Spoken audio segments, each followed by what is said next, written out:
तो hello friends, मैं गितीश यादव स्वागत करता हूं आपका अपने यूट्यूब चैनल प्रत्याहार पे। तो जैसा कि आपको पता है कि हम प्रीवियस ईयर के क्वेश्चन पेपर डिस्कस कर रहे थे। तो अभी हम जो है वो स्टेट मेंस फॉरेस्ट पेपर हुआ था 2022 का, हम ये वाला पेपर डिस्कस करेंगे। ठीक है, तो जैसा कि आपको पता है कि हम पहले 50 क्वेश्चन जीएस वाले देखेंगे, और इसमें मैंने कुछ आगे भी क्वेश्चन देखे थे जो मुझे लगा कि यार ये अपने प्रीलिम्स के पेपर के हिसाब से भी इम्पोर्टेंट हो सकता है। तो इसलिए थोड़े बहुत ही हैं वो क्वेश्चन, ज़्यादा नहीं है, उनको भी देखेंगे। ये पहला वाला क्वेश्चन है। पहला क्वेश्चन देखते हैं। Dash information assurance fundamental tool are use to maintain cyber security. Cyber security को मेंटेन करने के लिए निम्नलिखित में से किस किस का यूज होता है? ऑथेंटिकेशन का, ऑथराइजेशन का, नॉन रिप्यूडिएशन का, ऑल ऑफ द अबव। तो आप मीनिंग देखने की अगर कोशिश करोगे ना, तो आपको समझ में आएगा कि यार ये अगर जैसे इसमें कंफ्यूजन भी हो रहा है आपको, तो ये वाला और ये वाला तो है ही।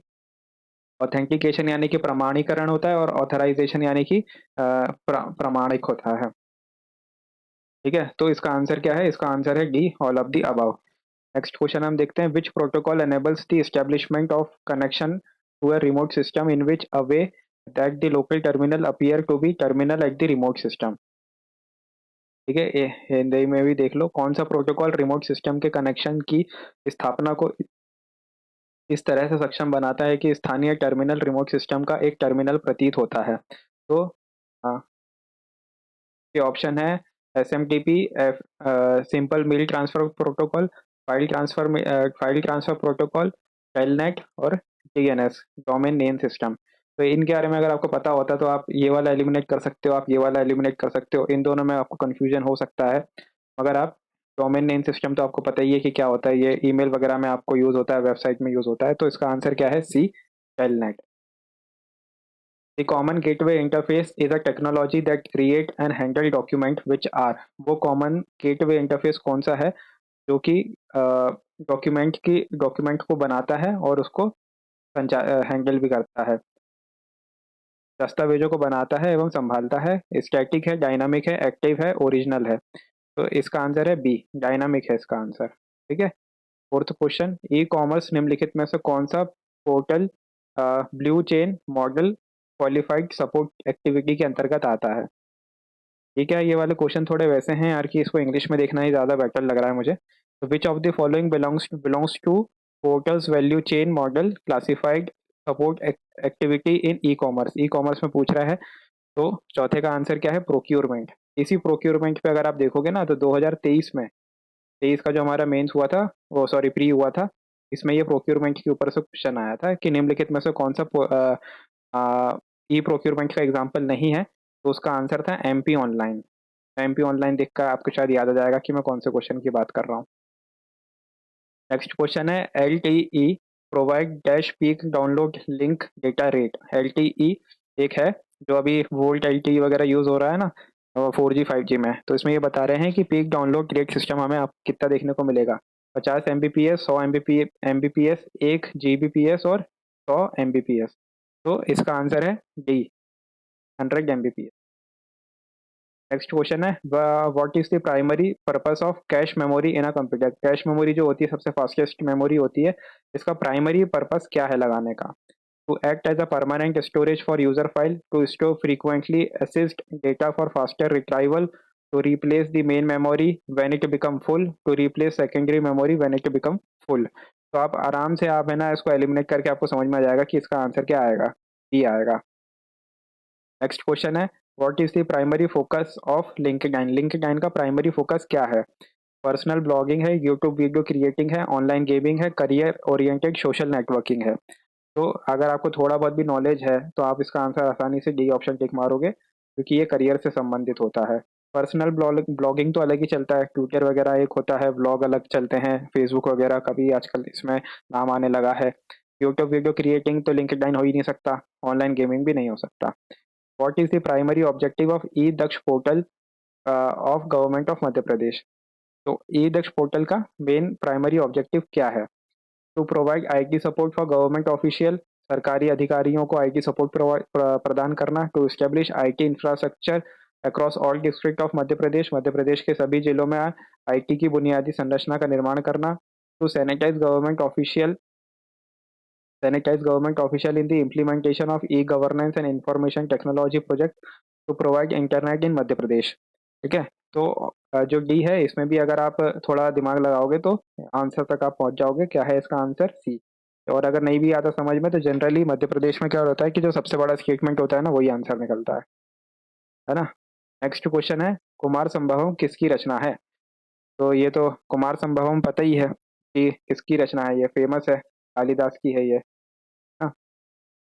सरस्वती कंठाभरण किसने लिखी है? राजा भोज ने, विशाखदत्त ने, राजशेखर ने, श्रीहर्ष ने। ठीक है। सरस्वती कंठाभरण लिखी है राजा भोज ने। ठीक है। इनके द्वारा और भी कई किताबें लिखी गई हैं, उनको आप जरूर देखिएगा। राष्ट्रकूट शासक दंतिदुर्ग ने उज्जैन में निम्नलिखित में से किस महादान को संपन्न कराया था? तो वो कौन सा था? हिरण्यगर्भ था। ठीक है। ये मेरे ख्याल से किसी और पेपर में भी ये वाला क्वेश्चन जो है वो आ चुका है और इसमें भी आया है। त्रिपुरी कांग्रेस अधिवेशन किस वर्ष हुआ था? बहुत इजी क्वेश्चन है, सबको पता ही है।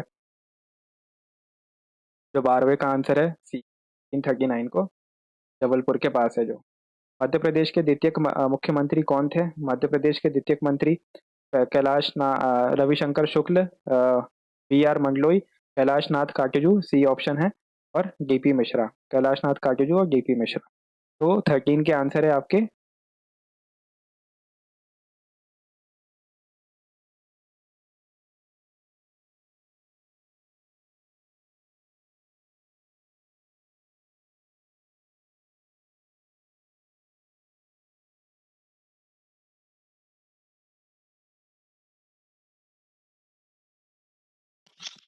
ये जो आंसर है आपके बी आर मंडलोई है। और इनका जो जन्म है, इनका ध्यान रखना, खंडवा, खंडवा जिले में हुआ था इनका जन्म। ठीक है। और रविशंकर शुक्ल कहाँ हुए थे? ये सागर में हुए।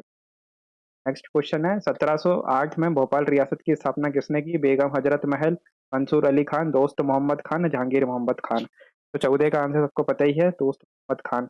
अब यहाँ पे अब ये ईयर याद रखिएगा कि 708 में भोपाल रियासत की स्थापना हुई थी, ईयर इंपॉर्टेंट। पूर्ण चंद्रोदय किस भाषा का समाचार पत्र था? तो पूर्ण चंद्रोदय जो है मराठी भाषा का समाचार पत्र। ठीक है। नेक्स्ट क्वेश्चन, मानधाता का मेला मध्य प्रदेश में कहाँ आयोजित किया जाता है? रहेली, अमरकंटक, चंदेरी, खंडवा।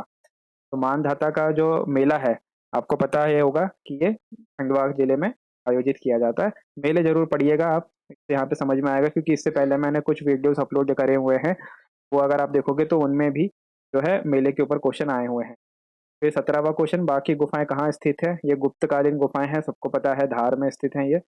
फिर नेक्स्ट क्वेश्चन, चंदायन किसकी रचना है? मुल्ला दाऊद की, अल हजाज की, दोस्त मोहम्मद खां की, अमर खुसरो की। तो 18वें का आंसर है मुल्ला दाऊद। ये मुल्ला दाऊद की रचना है ये। नेक्स्ट क्वेश्चन, मध्य प्रदेश देश का सबसे बड़ा तेंदू पत्ता उत्पादक राज्य है। एक मानक बोरे में कितने तेंदू पत्ते होते हैं? ये बहुत खतरनाक क्वेश्चन पूछ लिया था इन लोगों ने, मेरे को लगा ये हटा देंगे, मगर उन्होंने हटाया भी नहीं। तो इसका आंसर जो है 50,000 है। ठीक है। हालांकि ये हो सकता है कि यार ये फॉरेस्ट वालों का पेपर था तो इस वजह से ये उनके लिए ज़्यादा इंपॉर्टेंट हो जाता है, मगर फिर भी अब ये जीएस वाले सेक्शन में आया है तो आप भी याद रखिएगा, 50,000 होते हैं। ये वाला क्वेश्चन जो है वो मध्य प्रदेश के द्वारा डिलीट कर दिया गया है। ठीक है। इसमें पूछा था मध्य प्रदेश की सोन नदी की सहायक नदी नहीं है, तो जोहिला तो है, गोपद भी है। ये दोनों मेरे ख्याल से नहीं होंगी, इसलिए ये हटा दिया, मेरे को पता नहीं है अभी। है ना। नेक्स्ट क्वेश्चन है, नर्मदा नियंत्रण प्राधिकरण का मुख्यालय कहाँ स्थित है? तो वो तो हर चीज का है जो है अपना भोपाल में ही मुख्यालय आता है नर्मदा नियंत्रण प्राधिकरण का। नर्मदा बेसिन का कितना प्रतिशत भाग मध्य प्रदेश में स्थित है? तो मध्य प्रदेश में सबसे ज्यादा ही पता है आपको कि सबसे ज्यादा है, तो 88.14% है। मैंने शायद कोई सी बुक में 89 कुछ पढ़ा हुआ था, मगर अब यहाँ पे सबसे नजदीकी वाला ऑप्शन लग रहा था तो यही। फिर है नेक्स्ट क्वेश्चन, निम्नलिखित में से कोपन के जलवायु प्रकारों में कौन सा जलवायु प्रकार मध्य प्रदेश में शामिल नहीं है? CWG, AW, BW, HW, इन उपयुक्त में से कोई नहीं। तो 23 का आंसर है सी। ये वाला तो हमने कहीं देखा भी नहीं है, तो हम इसको आसानी से टैकल कर सकते थे। कौन सा शहर सुहागपुर कोयला क्षेत्र का भाग नहीं है? धनपुरी, छिंदवाड़ा, बुढ़ार और कोतमा। तो बताइए आप लोगों को इसका आंसर क्या आएगा? छिंदवाड़ा आएगा। मगर ये जो धनपुरी है, हाँ, ये जो धनपुरी दिया हुआ है, धार दिया हुआ है, और ये कोतमा दिया हुआ है, इसको जरूर याद रखिएगा, क्योंकि हो सकता है कि अगली बार ये वो लोग ऑप्शन में रख दें इसी को, और फिर पूछे कि ये किस कोयला क्षेत्र में आता है। ये सुहागपुर कोयला क्षेत्र में आता है। कौन सा? धनपुरी। सुहागपुर कोयला कोयला से निकाल के हमने खूब धन कमाया। धन कमाते कमाते हम बूढ़े हो गए और फिर पोत कोतवाल हमसे छीन के लेके चला गया। निम्नलिखित में से कौन सा कथन मध्य प्रदेश में खनिजों के वितरण के संबंध में सर्वाधिक सत्य है? सर्वाधिक सत्य पूछा है इसने। अधिकांश खनिज मध्य प्रदेश के पश्चिमी भाग में संकेंद्रित है। गलत। मालवा का पठार तो बल्कि खनिज है ही नहीं यहाँ पे। अधिकांश खनिज प्रदेश के पूर्वी भाग में है। हाँ, ये बिल्कुल सही लग रहा है। नेक्स्ट, पहले दूसरे ऑप्शन भी देख लेते हैं। अधिकांश खनिज प्रदेश के उत्तरी भाग में संकेंद्रित है। नहीं, ये भी गलत है। उपयुक्त सभी तो हो ही नहीं सकता, तो आंसर क्या आ गया? सी।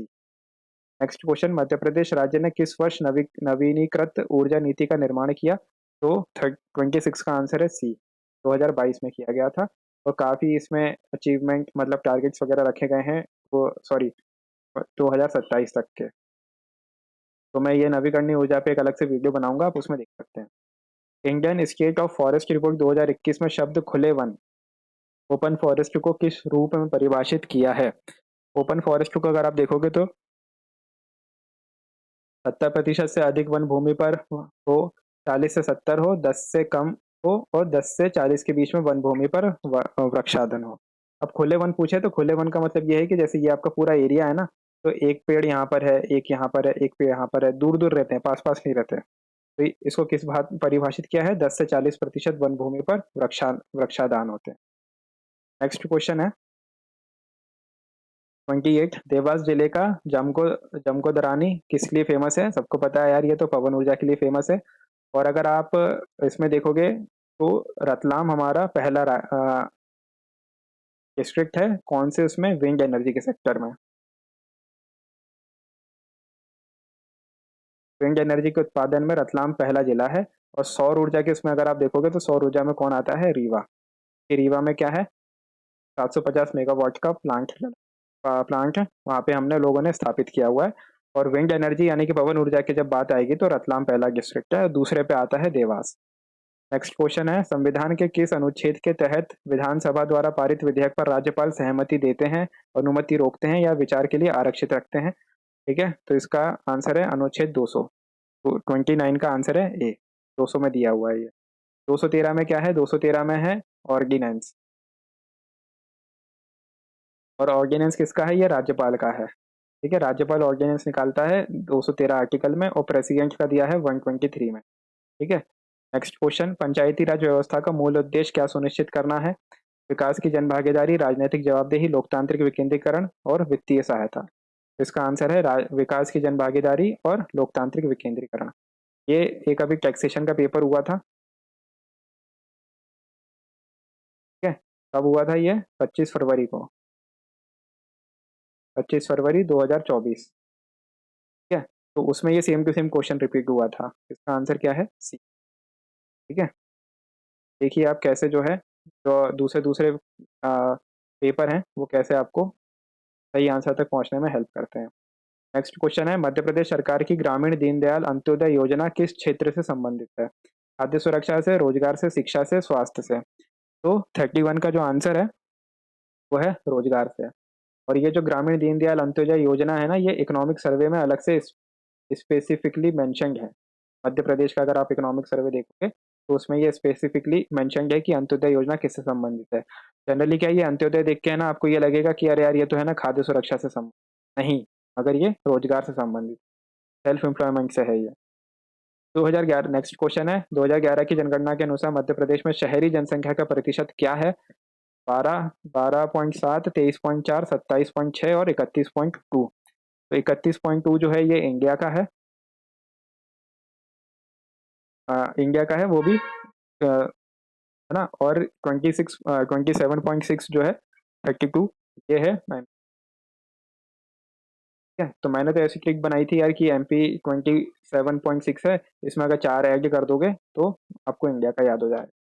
नेक्स्ट क्वेश्चन है, 2011 की जनगणना के अनुसार मध्य प्रदेश में प्रभावी साक्षरता दर कितनी है? तो मैंने आपको बताया ही था, ये इकोनॉमिक सर्वे का जो मेरा एक लेक्चर अपलोडेड है उसमें पहले से दिया हुआ है, 69.3%। इसका आंसर है। 2020-21 में मध्य प्रदेश के द्वितीय क्षेत्र में किस उद्योग का योगदान सर्वाधिक है? बिजली एवं गैस का, उत्पादन का, निर्माण का, उपयोगिता सेवाएं का। ठीक है, इसको इंग्लिश में देख लो एक बार। Electricity and gases, manufacturing sector, construction sector और यूटिलिटी सेक्टर। तो 34 का अगर आप देखोगे तो मैन्युफैक्चरिंग सेक्टर है। ये अभी मैं अभी इकोनॉमिक सर्वे में जो है आपका औद्योगिक क्षेत्र वाला कुछ ही दिनों में अभी अपलोड करने वाला हूँ, उसमें यह इसका आंसर आपको मिल जाए। बहुत ही ऊपर ऊपर का क्वेश्चन था।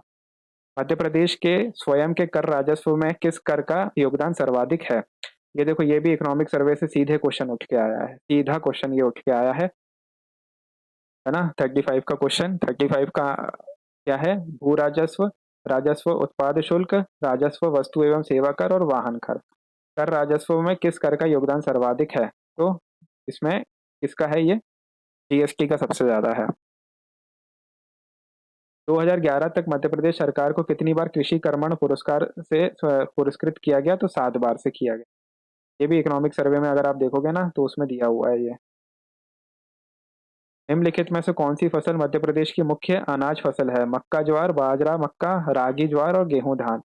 तो अगर आप देखोगे तो मुख्य अनाज फसल जो है अगर, तो डी है। फिर 37 का गेहूं एवं धान धान।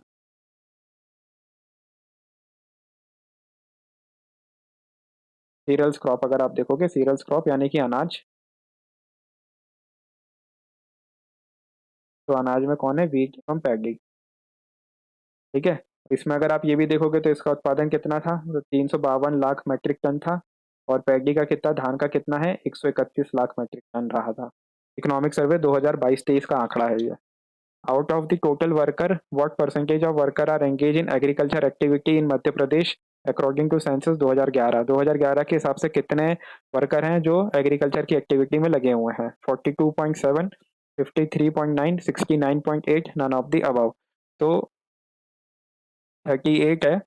38 का जो आंसर है वो है सी, 69.8% हमारे 2011 की जनगणना के अनुसार एग्रीकल्चर के सेक्टर में लगे हुए हैं। हाँ। Next question. 2023 के फ्रेंच ओपन टेनिस के पुरुष के एकल मैच के विजेता नोवाक जोकोविच ने फाइनल में किस खिलाड़ी को हराया था?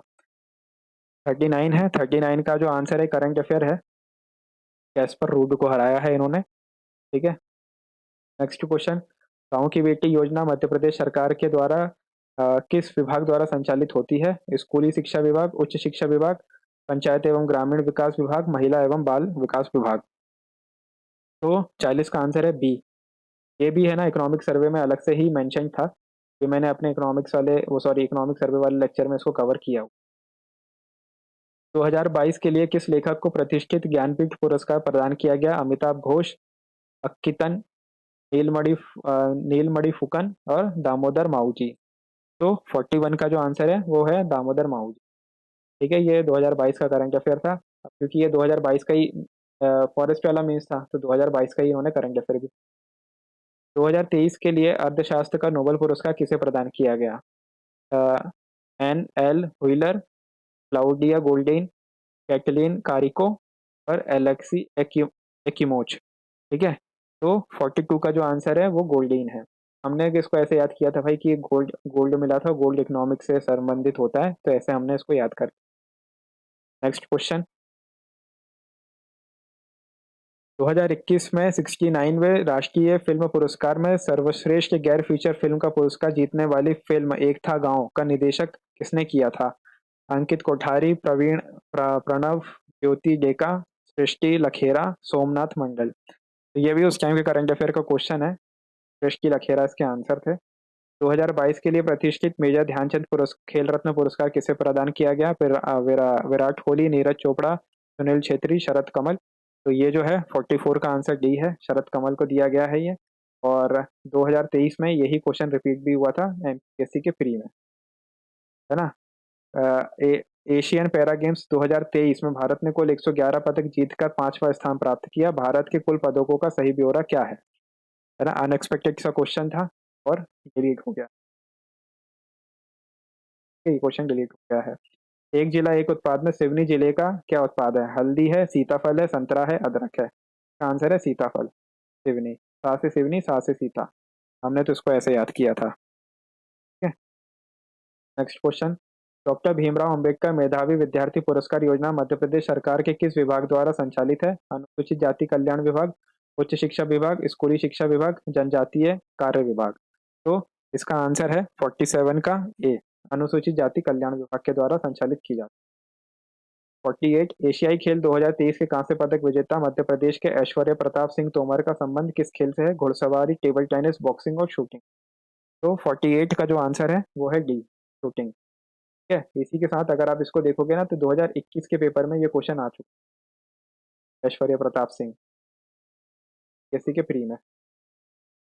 एक बाइट में कितने बिट्स होते हैं? एक बाइट में कितने बिट्स होते हैं? 49 का आंसर है 8।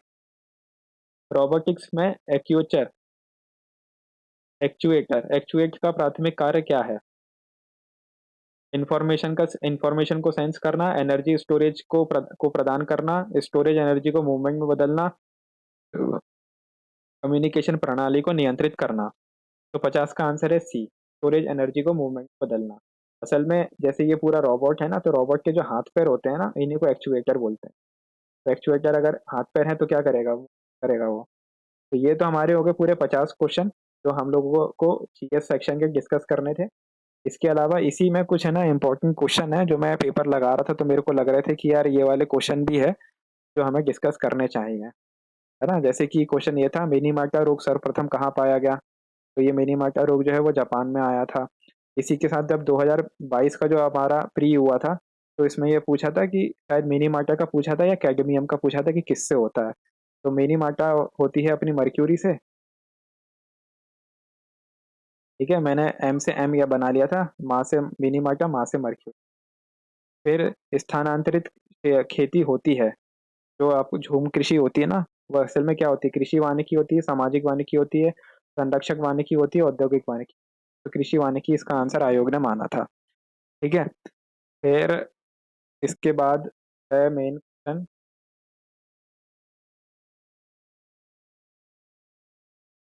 जो मुझे लग रहा था कि इम्पोर्टेंट है, ये डिस्कस होना चाहिए। देखो, भारत की वन स्थिति वन रिपोर्ट 2021 के अनुसार भारत के वन आरक्षण में मध्य प्रदेश के वनावरण का प्रतिशत योगदान क्या है? अब देखो यहाँ पे क्या है कि मध्य प्रदेश इन्होंने अलग से लिख दिया है। ठीक है, वहीं अगर आप ये इंग्लिश वाला पोर्शन देखोगे ना, तो इंग्लिश वाले में मध्य प्रदेश लिखा ही नहीं है। According to Indian state forest report 2021, what is the percentage contribution of forest cover in India? यहाँ पे इन्होंने एमपी लिखा ही नहीं है। इसलिए आप जब भी पेपर देखो ना, तो हिंदी इंग्लिश दोनों में देखना। यहाँ देखो मध्य प्रदेश लिखा हुआ है, इसका आंसर कितना है? 10.66%। ठीक है, 69 का। 70 का क्या है? भारत की वन स्थिति रिपोर्ट 2021 के अनुसार निम्नलिखित में से किस राज्य में 2019 से 2021 तक वन का क्षेत्रफल अधिकतम वृद्धि दर्ज किया गया? आंध्र प्रदेश, मध्य प्रदेश, झारखंड, अरुणाचल प्रदेश। तो इसका आंसर क्या है? आंध्र प्रदेश। अब चूंकि ये फॉरेस्ट का पेपर है, इसलिए उन्होंने फॉरेस्ट वाले क्वेश्चन पूछे हुए हैं। ठीक है, मगर ये क्वेश्चन ऐसे भी हैं कि आप हमारे जो सिविल सर्विसेज का पेपर होता है ना, उसमें भी ये लोग कभी भी पूछ सकते हैं, क्योंकि ये इतने बेकार क्वेश्चन भी नहीं है। बहुत मतलब जो आप जो पढ़े होंगे ना, वो वाले क्वेश्चन होंगे, और ये क्वेश्चन आएगा भी तो आपको ऐसा लगेगा कि अरे यार, ये तो छूट, ये हमसे छूट कैसे गया। फिर नेक्स्ट क्वेश्चन ये है, राष्ट्रीय जैव विविधता प्राधिकरण का मुख्यालय कहाँ स्थित है ना? नई दिल्ली, भोपाल, चेन्नई, हैदराबाद। तो ये चेन्नई में स्थित है। बना कब था ये? 1 अक्टूबर 2003 को ये बना है। और एक्ट कब आया था? एक्ट आया था 2002 में। ठीक है, मैंने इंग्लिश में लिखा हुआ है, the head office of national biodiversity authority is located at Chennai, establish 1 अक्टूबर 2003। बाकी तो इसमें इम्पोर्टेंट नहीं था। फिर अपन आगे चलते हैं।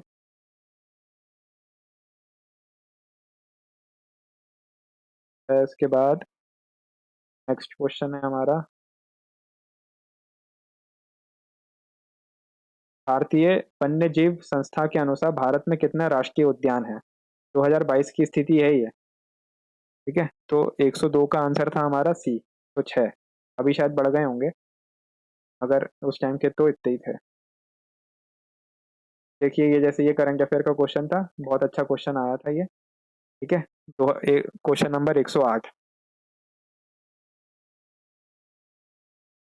क्वेश्चन नंबर 108, लहरी बाई, जिन्हें अंतर्राष्ट्रीय मिलेट वर्ष 2023 का ब्रांड एम्बेसडर बनाया गया, किस जनजाति से संबंधित है? तो ये बैगा जनजाति से। ठीक है, तो ये आप याद रखिएगा।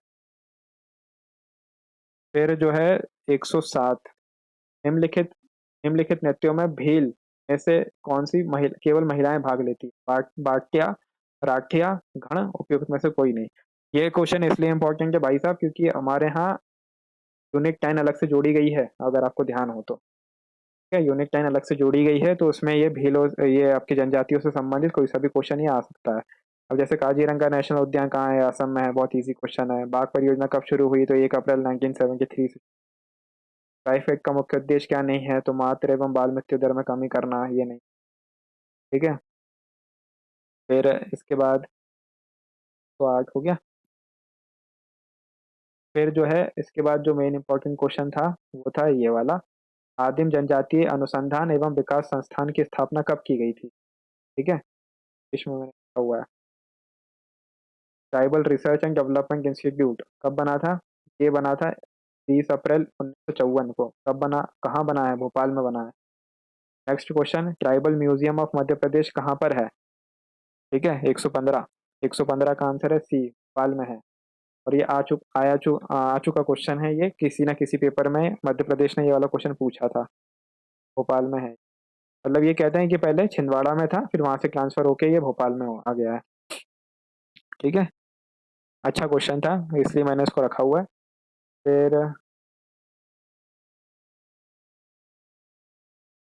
फिर उसके बाद जो है सीधे हमारा क्वेश्चन नंबर आएगा, ये तो आपके प्रैक्टिकल क्वेश्चन थे।